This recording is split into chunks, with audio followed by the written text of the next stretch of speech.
बिस्मिल्लाहिर्रहमानिर्रहीम। आज यहाँ आपने देखा कि माशाल्लाह 3-3, 4-4 अदालतें जो है यहाँ तशरीफ़ ले आई हैं। मेरे ख्याल में अडियाला जेल में ही अदालतों को मुंतकिल कर देना चाहिए। अगर इस तरह से आप जजेस यहाँ आना शुरू कर दें तो फिर इंसाफ की तो तज़हीक इससे ज़्यादा नहीं हो सकती है। और हमारे वकला के साथ भी जो मुशक्क़त ली जा रही है, हमें एक तरफ हम सुप्रीम कोर्ट में पेश होते हैं, एक तरफ हम हाई कोर्ट्स में पेश होते हैं, एक तरफ हम जेल में आकर पेश होते हैं। मगरिब तक जो है, सुबह से लेकर मगरिब तक हमें जो है ये इस तरह से हमारे से मुशक्क़त लेते हैं। तो मेरे ख्याल में इमरान खान साहब और बुशरा बीबी के साथ हमें भी शायद उसी तरह सदा दी जा रही है। तो ये बिल्कुल मैंने अर्ज़ किया जज साहबान को कि जी इस तरह का जुल्म न करें, आज तक ऐसा नहीं होता है। फिर हमने इलेक्शंस में भी लड़ना है, इलेक्शंस में आया चाहते हैं, बाहर के कल इलेक्शन से उस पर भी छुट्टी ना मिली। फिर जनरल इलेक्शंस जो हैं ये होने जा रहे हैं, कैसी लेवल प्लेइंग फील्ड दी जा रही है हमें। तो ये बाहर के आज जो थे वो जज साहब, एक तो आए जो इद्दत वाली थी उसमें आए, एक साइफर वाले, और एक तीसरे जज साहब जो है नैब कोर्ट अकाउंटेबिलिटी कोर्ट वाले मोहम्मद बशीर साहब थे। उनके तोशा खाना का केस था और वो 3-3:30 बजे शुरुआत हुई और अभी जाके वो जो है वो रहीमुल्ला ख़ान जो है एक डिप्टी काउंसल जनरल जो यूएई में पाकिस्तानी था, वो तशरीफ़ लाए थे वहाँ से, और उसका जुज़वी बयान हुआ है बकिया के लिए कल 12 बजे के बाद का वक्त दिया गया है। 2 और गवाहान आए हुए हैं, इस पर आज से हासिल जरह की गई है। इसका बयान ये था कि मैंने तो सिर्फ जो है तस्दीक की है एक बयान अल्फी की, और जो इन्होंने तखमीना करवाया था एक प्राइवेट दुकान से जाकर फ़ोटो दिखाकर ज़ेवरात का तोशा खाने के, तो उसमें भी ये हुआ था कि उसने जहाँ लेकर गए उन्होंने कहा कि ये आप ओरिजिनल जब तक जेवर नहीं लाएंगे इसका तखमीना नहीं हो सकता, और उसके लिए भी उन्होंने एक म्याद मांगी थी कि इतनी से म्याद से पहले नहीं हो सकती है। तो इन्होंने कहा एमरजेंसी है, और एमरजेंसी की बुनियाद पर यानी वो एक विच हंटिंग शुरू कर दी और अपनी मनपसंद एक एम्बेसी के बंदे को, जो तरीन साहब का रिश्तेदार भी था, उसको भेज कर और उन्होंने जो है तखमीना लगवाया जो आसमानों से छू रहा था तखमीना। वो सब जैली काम करते रहे हैं, क्योंकि कोई मुल्क इस चीज़ का इजाज़त नहीं देता कि उसमें के मुल्क में जाकर आप दुकानें फिरते रहें और दुकानों से आप तखमीने लगवाते रहें। म्यूचुअल असिस्टेंस की जो बात हुई थी कि 2 मुल्कों के दरमियान हो, तो वो म्यूचुअल असिस्टेंस भी सरकारी सतह पर होता है। वो किसी ज़ाती तौर पर दुकानों में जाके छानबीन करके आप अपनी मनपसंद दुकान या दुकानदार से आप कीमत के तखमीना तस्वीरें देख कर नहीं लगवा सकते। तो ये अगर इस तरह से आप अंदाज़ा कर लेंगे ये इस तरह का तोशा खाना का मुकदमा है।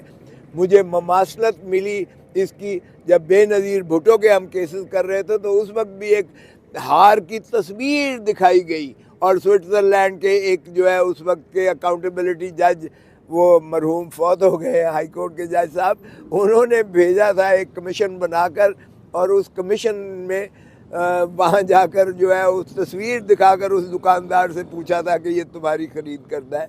तो ये इस तरह के मजाक नैब जो है ये करती रहती है, और बदकिस्मती है कि सुप्रीम कोर्ट ने ये वाज़े तौर पर कह दिया कि नैब का इदारा पॉलिटिकल इंजीनियरिंग के लिए इस्तेमाल होता है। ये आज यहाँ की कार्रवाई है। सुप्रीम जी, ये बताइएगा कि आपका प्लान बी जो था वो पूरी तरह नाकाम हो गया, तो जो आपने एग्रीमेंट साइन किया था उस एग्रीमेंट के साइन के ऊपर अगर अपने आपके सिग्नेचर भी होते हैं, वो आपने क्यों नहीं किया? ये बड़ा अच्छा सवाल किया। ये मैंने सुप्रीम कोर्ट में बताया। मैंने कहा जी हमने पाकिस्तान पीपल्स पार्टी और पाकिस्तान पीपल्स पार्टी पार्लियामेंटेरियन भी कई साल से हम एक पॉलिटिकल एक इलेक्टोरल अलायंस करके 3 पीस 4 पीस के अख्तियार देकर तीर पर इलेक्शन लड़ती है हमेशा। लेकिन क्या किसी ने पाकिस्तान पीपल्स पार्टी पार्लियामेंटेरियन का नाम लिया है? हर कोई पाकिस्तान पीपल्स पार्टी ही का नाम लेती है और ये आइन और कानून में इसकी इजाज़त है।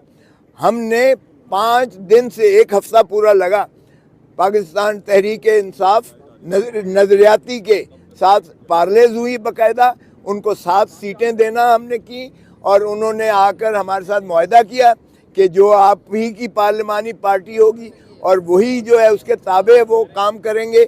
और ये जब वो शेखुपुरा में वापस जाते हैं साइन करके जाते हैं तो पता चलता है उनके सारे घर वालों को उठा लिया गया है और उसको भी उठा लिया गया और फिर किस ढिठाई के साथ टेलीविज़न पर लाकर उसका जो है बयान तोते की तरह रटा हुआ पढ़ के उसको सुनाया गया।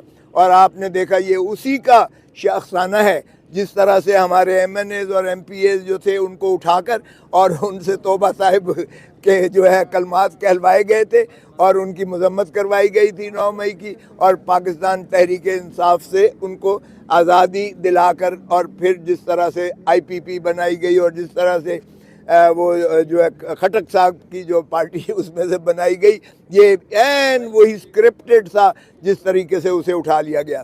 और फिर ये देखें इलेक्शन कमीशन ऑफ पाकिस्तान की बददियानती कि उन्होंने यानी वो फ़ौरन एक नोटिफिकेशन जारी कर दिया। मैं खुद रिटर्निंग ऑफिसर के पास बैठा हुआ था जब मैंने नज़रियाती का दिया तो उन्होंने कहा खोसा साहब ये नोटिफिकेशन आ गया इलेक्शन कमीशन ऑफ पाकिस्तान से कि एक जो पार्टी वाला बंदा दूसरी पार्टी के सिंबल पर इलेक्शन नहीं लड़ सकता है, लिहाजा आपको बल्लेबाज का सिंबल नहीं दिया जा सकता। और मुझे उन्होंने के का सिंबल प्राइवेट कैंडिडेट के तौर पर, इंडिपेंडेंट कैंडिडेट के तौर पर दिया गया। के फॉर के फॉर खान बनता है इमरान खान, के फॉर खोसा बनता है, के फॉर किंग बनता है, के फॉर केटू बनता है और किया ट्राइब भी बनता है। और बाहर का मेरा सिंबल जो है वो NA 122 से जो डिफेंस और कैंटोनमेंट लगता है उसमें के है और मेरा जो है ये और मैंने यही बताया कि हम तो एक सिंबल लेने गए थे, इन्होंने पूरी जानजा में दे दी है, कटोरा भी दे दिया है, इन्होंने बेड भी दे दिया है, इन्होंने बिस्तर भी दे दिया है, इन्होंने कितने गवाह पेश किए गए? एक ही बता दिया मैंने। प्लान सी सर क्या है अब आपका? देखें प्लान बी हम तो मैंने 25 करोड़ अवाम के पास कोई प्लान बी नहीं है। 25 करोड़ आवाम के पास हम जा रहे हैं इंशाल्लाह। सारा जहेज का सामान आपको दिया गया है सर जी, उसके हवाले से क्या कहेंगे? ये तो बड़ा बैंगन भी शामिल है सर, उसमें बैंगन भी सब्जी भी दे दी है sir. Okay, thank you, Allah.